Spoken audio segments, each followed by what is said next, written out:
삼성이 대구에 미술관을 짓겠다고 지난 1997년에 약속했다는 내용을 보도해드렸는데요.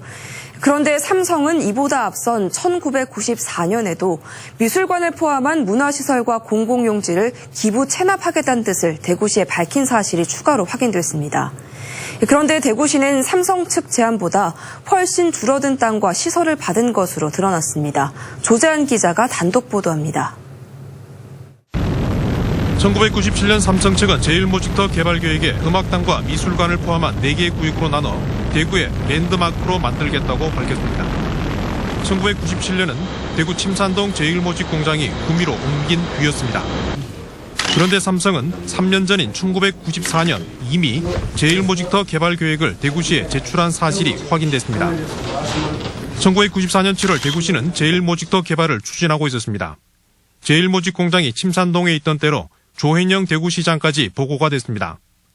이후 개발 기본 방향으로 삼성그룹의 발상지를 기념해 문화시설을 세우기로 하고 용역을 맡겼습니다. 당시 대구시에 제출한 삼성 측 개발 계획에도 호텔과 사무실, 백화점, 스포츠센터, 야외 공연장 건립 등을 포함하고 있습니다.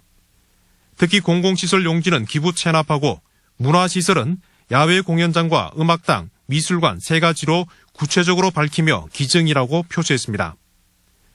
개발에 따라 땅값이 오르면 개발 이익도 환수하겠다는 의사까지 밝혔습니다. 이 같은 개발 계획이 나온 뒤 제1모직 공장은 구미로 옮겨갔습니다. 개발 계획에 따라 토지 용도는 당시 주거지역에서 상업지역으로 바뀌었습니다. 삼성 소유의 땅값은 크게 뛰어올랐습니다.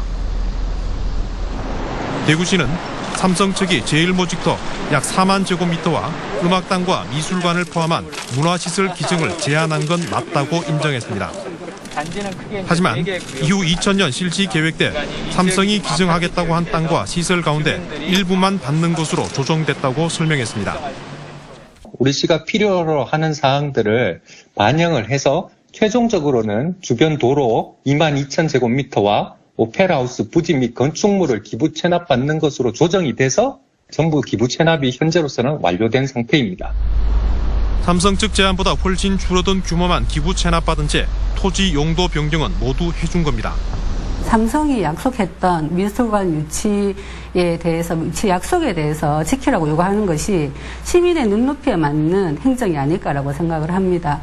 이번 기회에 삼성이 엄청난 특혜를 받고도 미술관을 건립하지 않은 이유가 무엇인지에 대해서 철저하게 수사하고 대책을 발표하는 것이.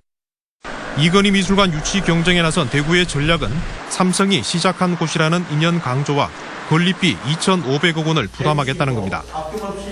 정작 미술관을 기부 체납하겠다는 삼성의 과거 약속은 말도 꺼내지 못한 채 혈세에 손대겠다는 대구시 행정력이 다시 비판의 도마 위에 올랐습니다. MBC 뉴스 조재한입니다.